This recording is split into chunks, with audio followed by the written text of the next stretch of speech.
Waalaikumsalam, berjumpa kembali bersama saya Wong Ganteng Sak Donyo. Mohon untuk tidak menyebutkan nama dan identitas dalam percakapan ini karena percakapan ini saya naikkan dalam konten YouTube. Gimana Mbak E? Iya kok. Ntar kok tak nyambungin headset. Duh, gak usah handset, pakai gitu aja. Kalau handset malah Oh tambah iya, nggak jelas. Gimana? gini kok kan saya kan eh, lagi-lagi kelilit hutan. Terus? Cuman satu aja sih, itu satu lubang aja. Terus aku kan baru angsuran waktu kemarin itu angsuran pertama aku full, terus yang kedua aku nggak bisa full. Aku cuman ada sisa 1.500. Terus aku kasihin, aku tetap bayarin karena daripada nggak bayar, pikir aku gitu. Terus kemarin ada surat datang ke rumah majikan, kayak gitu. Terus di sebelum surat datang itu ditelepon sama tukang ininya, sama pihak banknya. Terus katanya kalau kamu nggak bayar full nanti rentenir datang, katanya kayak gitu. Aku tuh takutnya tuh rentenir ke rumahnya majikan gitu loh kok. Hmm. Terus kan saya yang proses kontrak kontrak yang ketiga ini kan majikan proses sendiri nggak pakai agent.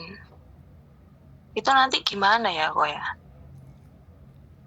Kalau misalnya ini yang saya takutin tuh kalau misalnya rentenir datang terus aku ya nauzubillah min dzalik ya, maksudnya kalau di interminute saya takutnya kalau nggak ada agent gimana gitu. Udah itu aja. Iya, saya cuma pengen sharing minta solusinya itu gimana nanti gitu. Soalnya kemarin ada surat sih aku yang ambil kok, bukan majikan. Saya takut di situ gitu. Lah ya udah, Iya kok, udah kok. nggak usah takut, mau sampean utangnya aja nggak takut kok. Ya iya loh, bener nggak? Mas, Jadi iya aku.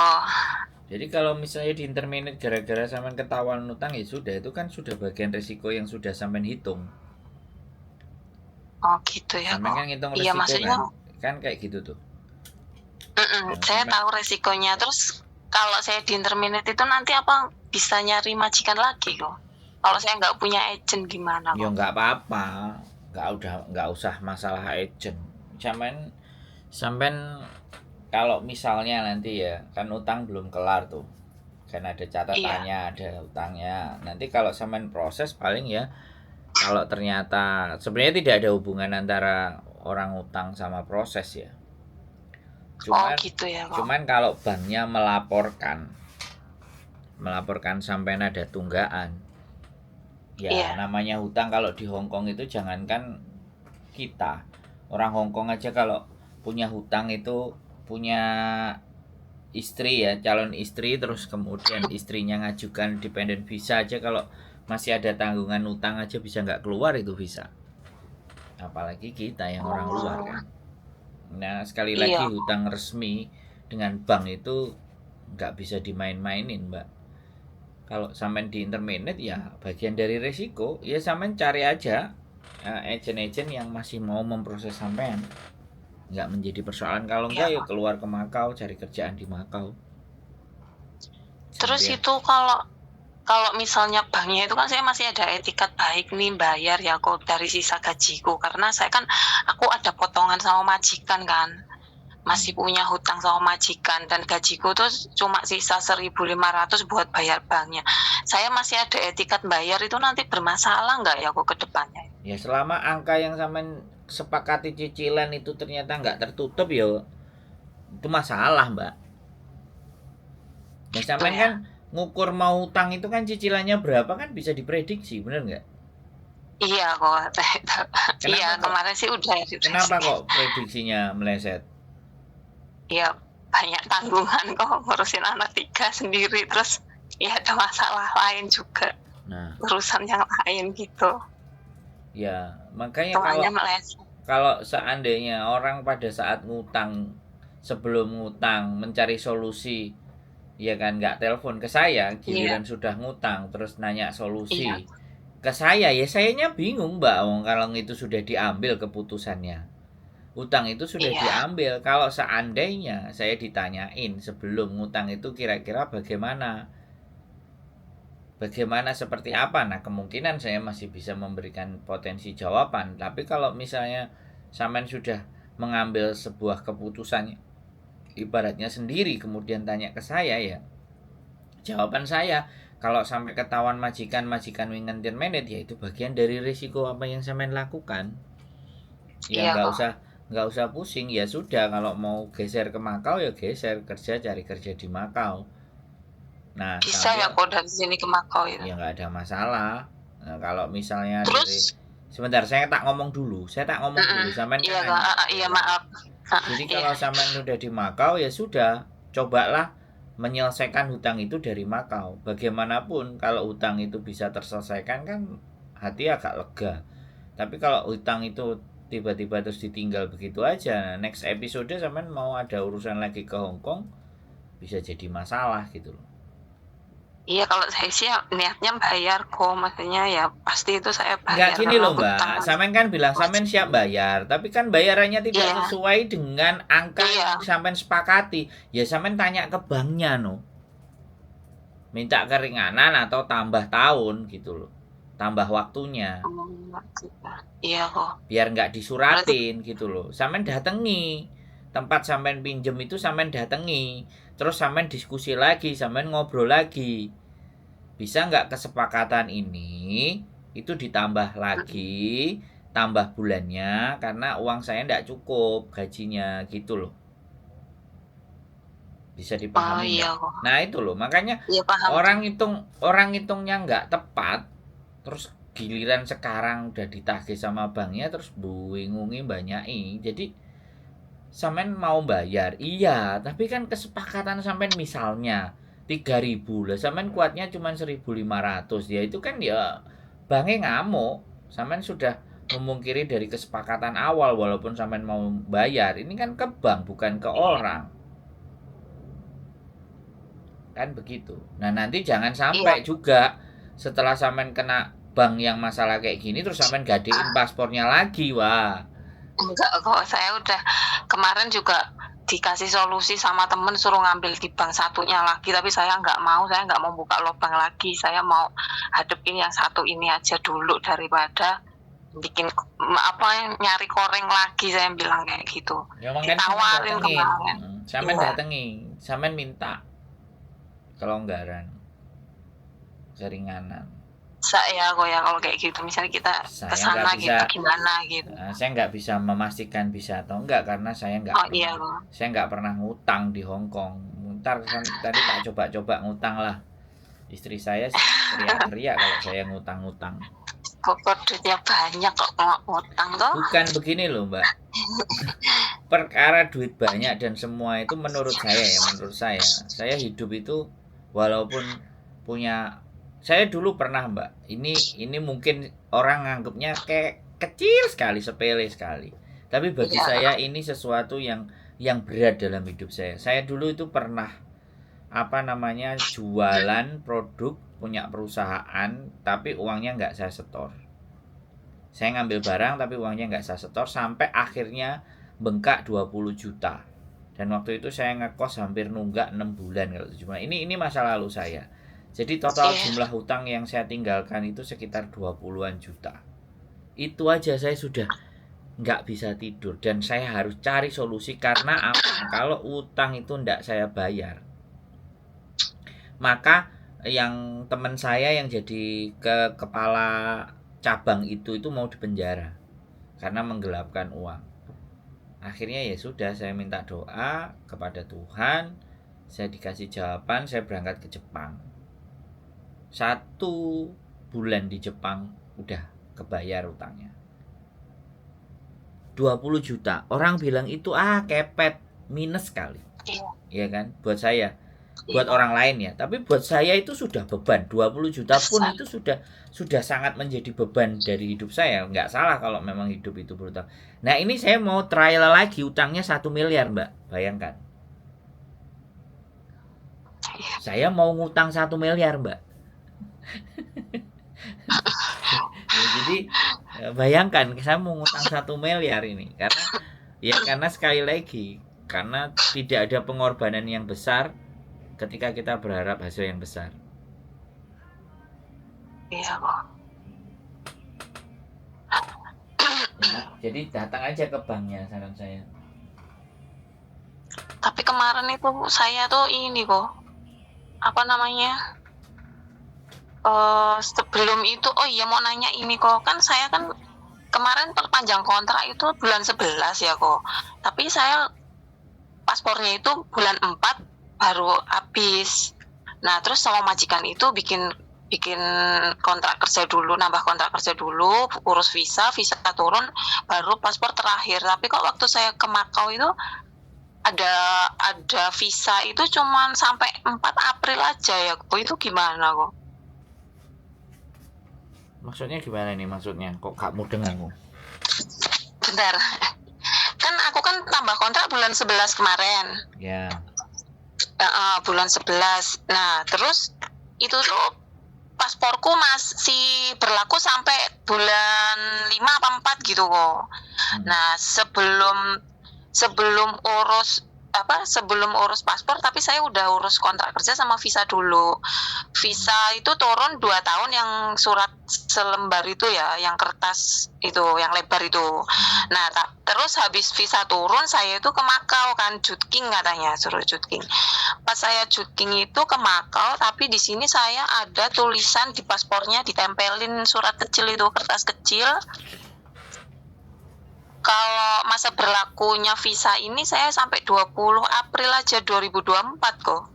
Apa saya perlu ke imigrasi lagi ya kok? Iya, Setelah saya ini paspornya sampean paspor habis. baru.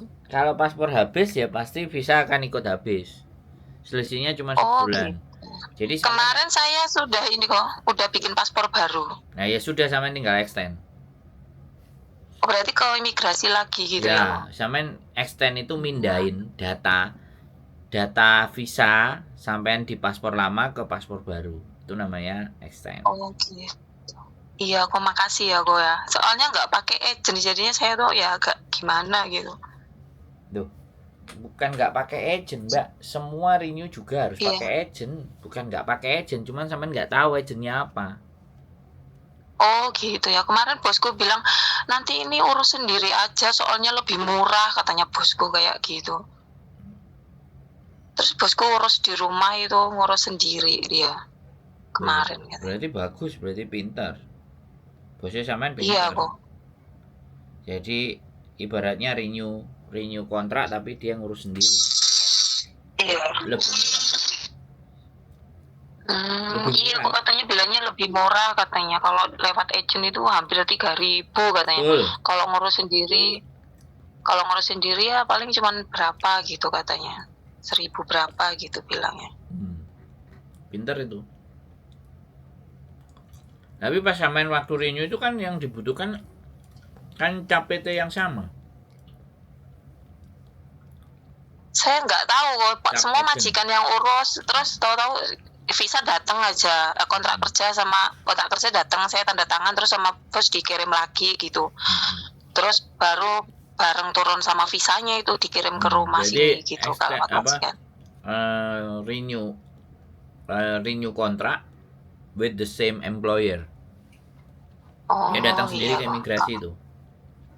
Majikan sampean pinter tuh. Iya, online dia. Urus di rumah online dia. Kok.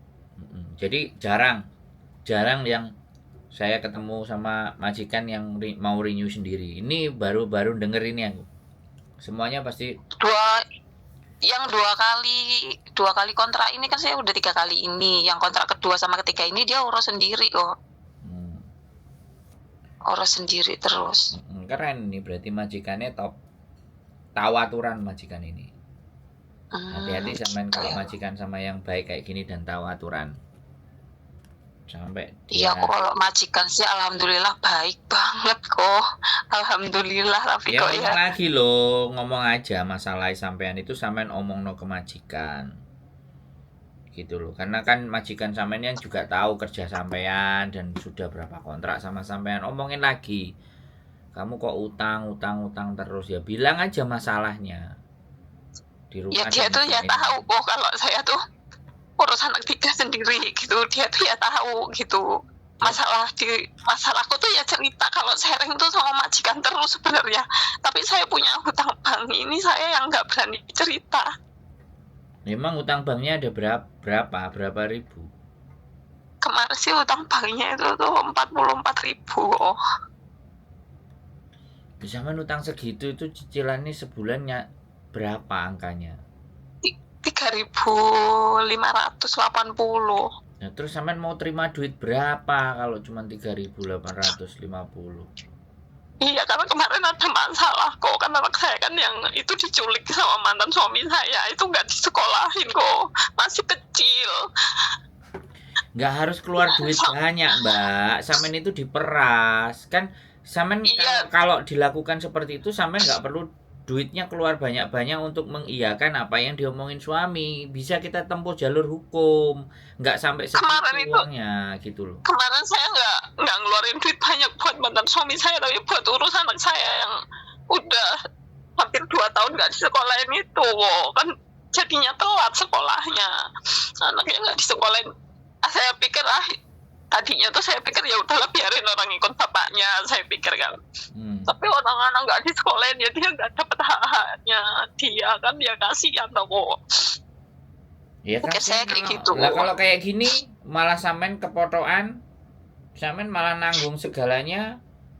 Kan Iya, tapi penyelesaian kan nggak harus utang bank toh. Menyelesaikan itu kan tidak harus dengan menyelesaikan bank. karena kemarin diculik itu kan, saya kan nyuruh orang rumah kayak orang tua gitu, itu diculik tuh 2 kali kok. Awalnya tuh udah dijemput sama orang tua saya jauh kok, di bukan sana, di hutan kok. Di sana juga nggak ada listrik, nggak ada apa, perjalanannya jauh. Udah sekali diambil udah boleh masuk sekolah kok, tapi yang semester terakhir itu diambil lagi kok. Terus saya biarin sampai 1 tahun lebih tetap nggak disekolahin sama orang tuanya, sedangkan anak itu masih umur 8 tahun mau 9 tahun. Kalau nggak sekolah gimana kan, saya mikirnya buat masa depan anak saya. Terus pas saya ambil ngurus semuanya itu, ngurus itu juga habis banyak. Terus saya taruhin di pondok kok, karena saya kan saya pondokin semua kok. Jadinya ya biayanya membengkak kok. Ya orang tua sampean kan ada, harusnya kan ya nggak apa-apa ikut sama orang tua sampean, nggak harus ke pondok yang biayanya sebegitu besarnya no. Soalnya kalau sama orang tua saya kan, orang tua saya udah tua ya kok ya. Nanti kalau diculik kayak gitu, saya mikirnya juga gimana buat masa depannya anakku itu kok. Kalau nggak saya taruh di pondok kok, saya sumputin. Oke lah. Kan saya mikirin mental anak juga kok. Tadinya anak saya udah kosong lah pikirannya, udah kayak anak nggak kedidik kok, suka nyolong, namanya juga nggak dididik kan kok, suka maling kayak gitu. Kayak anak masih umur segitu ya, saya sih ya bersyukur juga, alhamdulillahnya sekarang di pondok baru 1 tahun. Waktu itu di pondok 1 tahun udah, alhamdulillah udah banyak perubahan kok. Ya sudah, minta doa aja sama Tuhan supaya dikasih jalan. Yang penting kalau saya itu tadi, sampean datangi banknya, sampean nadepin, sampean ngomong, saya ada majikan, saya kerja, saya ada gaji sekian gitu aja. Dan saya juga punya 2 tanggungan utang sekian kan kayak gitu. Karena bagaimanapun juga kalau enggak ya sampean juga supaya enggak was-was ya sampean terus terang aja sama majikan.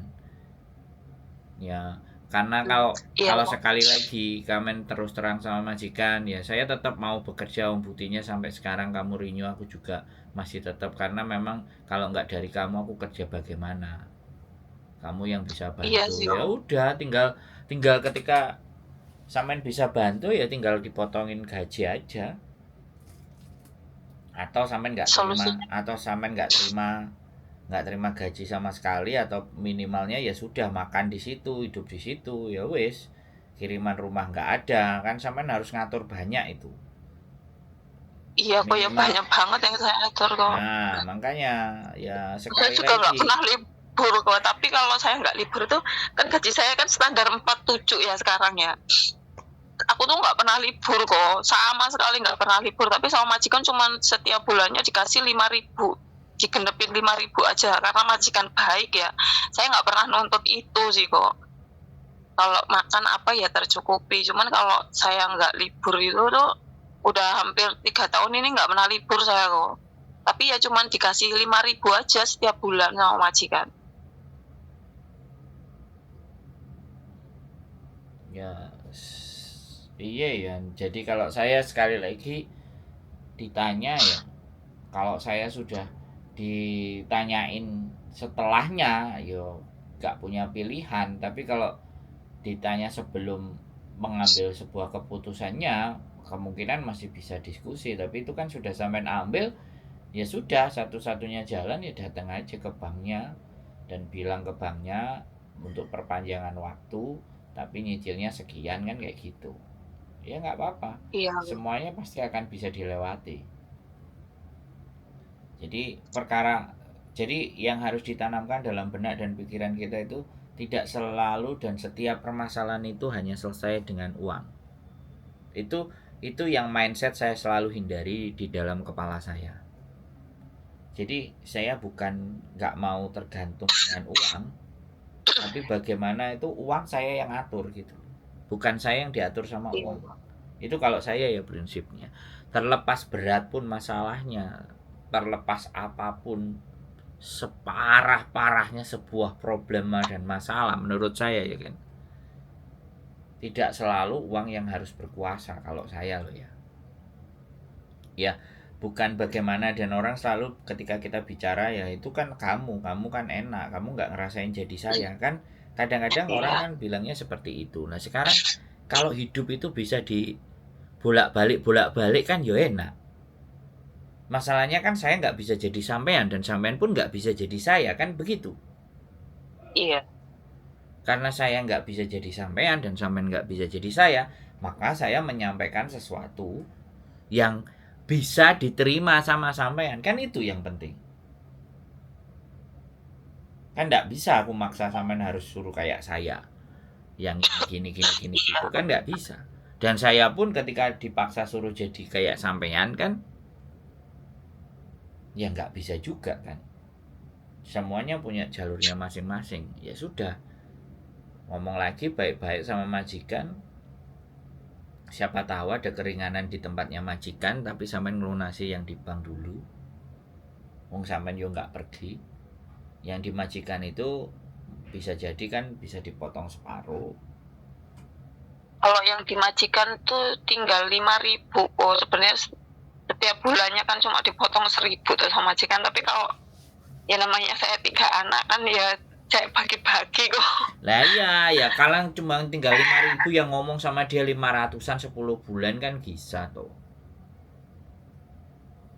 Ya kan? Iya, aku makasih solusinya kok, nanti saya coba ini deh. Pasti. Jadi berdoa sama Tuhan, sama Gusti Allah sampean, berdoa diberikan kekuatan untuk jalan mengeluarkan kata-kata, menyampaikan kata-kata, dan kata-kata sampean diterima sama majikan kan, itu kan bagian dari kekuatan biar sampeannya bisa ngatur keuangannya. Gitu ceritanya. Nah kalau seandainya memang di pondok ya sudah. Nah kalau pilihan pondok sampean yang harganya itu ya sudah ya, mungkin karena sampean posisi tidak di Indonesia ya, jadi bagaimanapun ceritanya ya kan, orang tua sudah di Hong Kong, anak sudah di Indonesia, ini harus dididik, akhirnya ya sudah jenenge pondok kan yo gak main-main juga bayarnya. Iya kok. Ya kalau memang nggak ada pilihan mau gimana lagi. Makanya sampai sekarang pun saya juga belum mendapatkan keturunan. Orang yang mendapatkan keturunan itu juga setengahnya agak pusing. Nah, saya juga belum diberikan kan, ya berarti saya nggak pusing gitu, nggak terlalu pusing. Dan walaupun dikasih keturunan, saya juga nggak mau pusing, karena itu akan tak sesuaikan dengan takaran saya, bukan takaran yang berlebihan. Kalau saya loh ya, kalau sesuatu yang nggak saya mampu ya nggak akan saya sampaikan, nggak akan saya berikan dan saya kasihkan penjelasan, nggak mampu. Iya. Sebenarnya tuh awalnya kalau masalah anak saya di pondok itu karena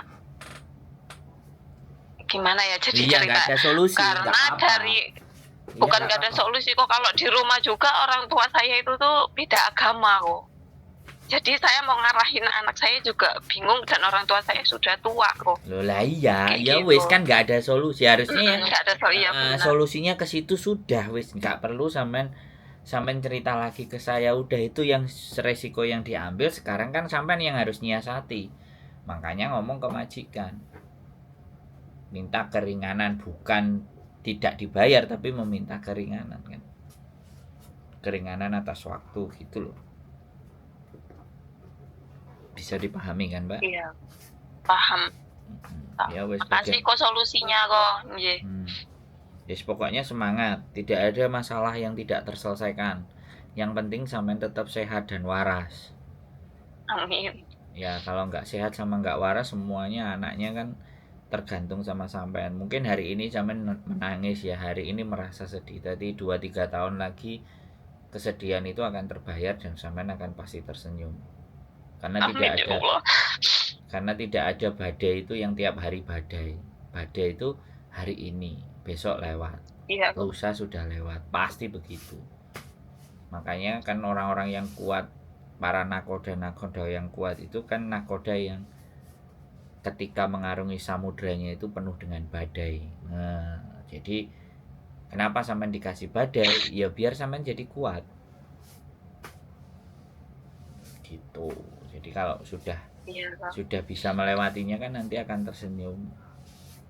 Yang penting jaga badannya tetap sehat dan jangan sampai gak doyan mangan gara-gara hal yang sepele atau gak jelas. Sampean harus tanamkan dalam diri, saya harus sehat karena semuanya anak saya bergantung pada saya. Nanti lama-lama anaknya juga ngerti.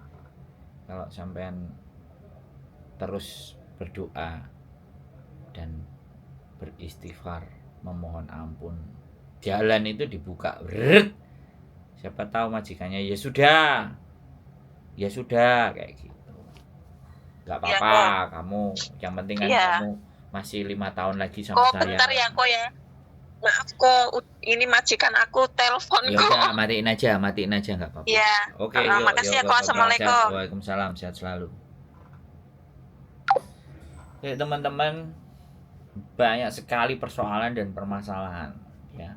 Mereka bercitra persoalan dan permasalahan itu bukan untuk dicaci, bukan untuk dimaki, bukan juga untuk disalah-salahkan, tapi keinginannya hanya dibantu untuk dikuatkan. Nah inilah tugas kita ya, bagi teman-teman semuanya yang mungkin tidak mempunyai persoalan atau masalah yang berat, yang besar. Kita saling menguatkan yang mempunyai persoalan dan permasalahan yang besar. Jadi seperti itu ya teman-teman. Jadi kembali lagi, nilai hidup kita itu benar-benar tergantung dari kita gitu. Jadi seperti itu ceritanya.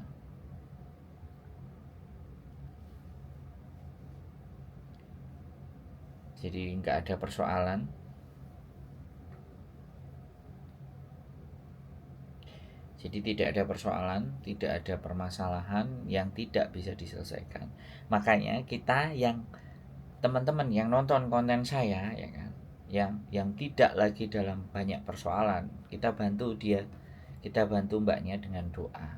Dukungan kita bisa dengan doa ya. Sekali lagi saya tidak berharap uang, tidak berharap apapun, saya hanya berharap doa kalian yang tulus kepada teman-teman kita yang lagi dalam kesusahan itu sudah tembus ke Gusti Allah, dan biarlah Gusti Allah yang akan turun tangan bagaimana cara membantu mbaknya. Saya tidak membiasakan segala sesuatu uang, tapi setidaknya sekali lagi dengan doa-doa kita, dengan doa-doa yang terkumpul dari kita, maka Allah Subhanahu wa Ta'ala pasti akan membuat kemudahan buat saudara-saudara ataupun teman-teman kita yang lagi dirundung persoalan dan permasalahan hutang. Sekali lagi terima kasih atas dukungan kalian semuanya yang selalu memberikan semangat buat saya dan buat teman-teman yang merasa kesusahan. Mudah-mudahan juga kalian juga dikaruniai kesehatan, diberkahi, dan kelancaran rezeki. Gitu aja dari saya. Keep stay tune my YouTube channel and see you next video.